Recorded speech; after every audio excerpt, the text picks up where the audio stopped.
Two budget phones, one big and one small, but which is the better buy? I'm Taylor Martin, this is Pocketnow, and this is the Boost Max versus the Moto G.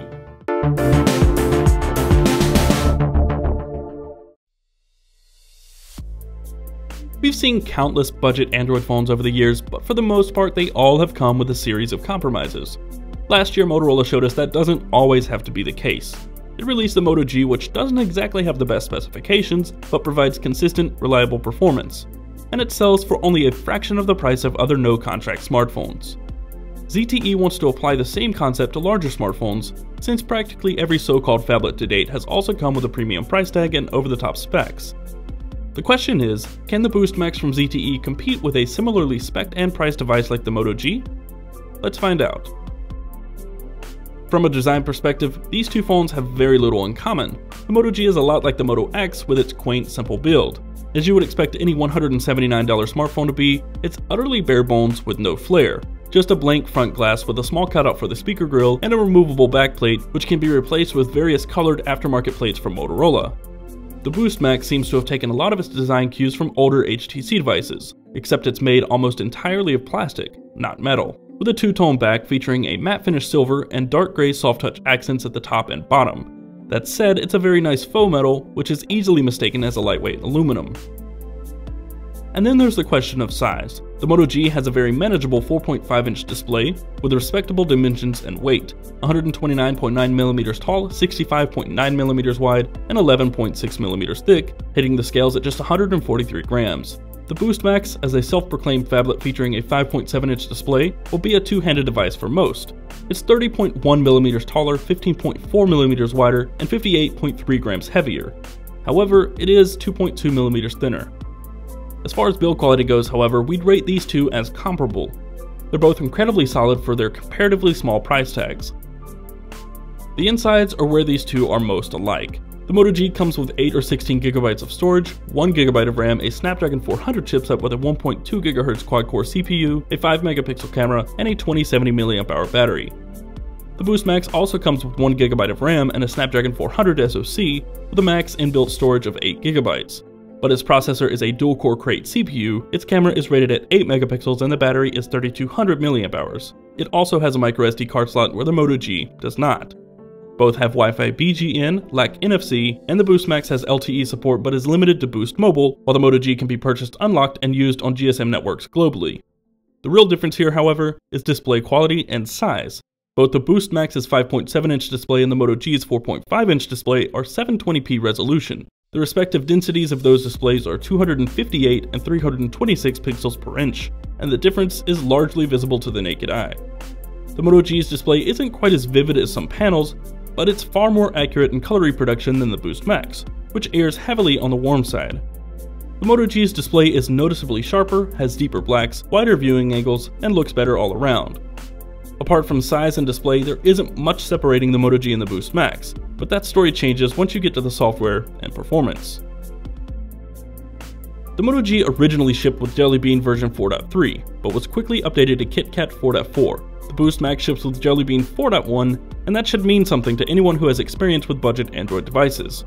KitKat has been optimized to run well on low-end hardware, with a minimum requirement of 512 MB of RAM. It only takes a few minutes with each device to see those effects, but we'll cover performance in more detail in a minute. Outside the versions of Android, these two devices ship with somewhat similar software experiences, which are very close to stock Android. They feature a virtually unchanged launcher, and each comes with a small helping of preloaded bloat. The Moto G comes with helpful features like Trusted Devices and Motorola Assist, with preloaded services like Motorola Migrate, Help, and Motorola Privacy. Trusted Devices allows you to keep the device unlocked when connected to select Bluetooth devices. To be concise, Motorola has added just a few features on top of the stock experience to keep bloat down and boost user experience.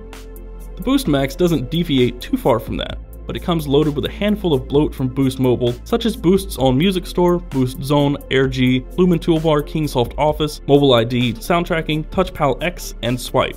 The built-in features include a Dolby Digital Plus EQ app and what ZTE calls Smart View, or a split-screen mode for running two applications simultaneously. This works with any installed application and works almost exactly like Samsung's multi-window feature.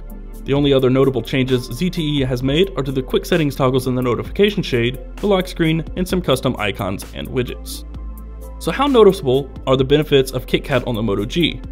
Lest we forget, the Moto G also has a quad-core CPU compared to the dual-core CPU in the Boost Max. But it's hard to believe that these are both powered by a Snapdragon 400. The Moto G is smooth, snappy, and consistent. You can definitely bog the phone down if you're doing a lot of app switching and graphic-intensive gaming, but the overall experience is one of, if not the best, in a budget phone. It's very impressive. At first, I thought the Boost Max may offer a similar experience, but just a few days into using the phone, it was clear that wasn't the case.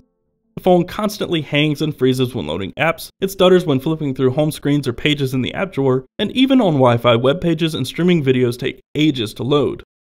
Other times the Boost Max works well, but it doesn't take a lot of effort to conjure up some serious lag.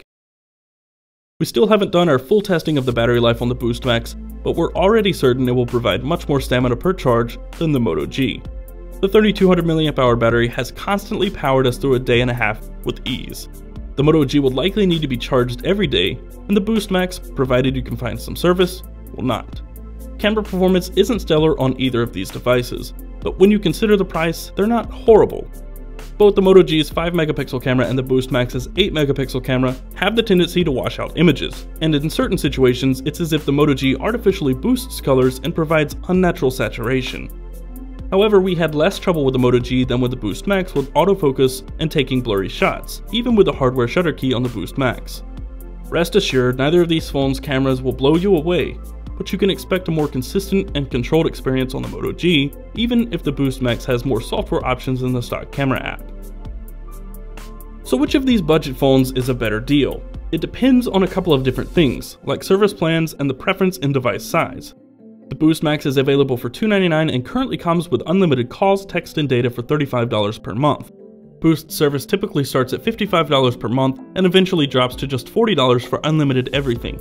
The catch is that Boost service is not necessarily available everywhere. The Moto G starts at just $179 and works on practically any bring-your-own-device prepaid service. But at the end of the day, the Moto G is by far the better bargain. It costs just over half the price of the Boost Max, and it offers a much more consistent, reliable experience with far fewer performance hiccups. We're hopeful the KitKat update will help the Boost Max, but we're not sure if or when that will ever happen.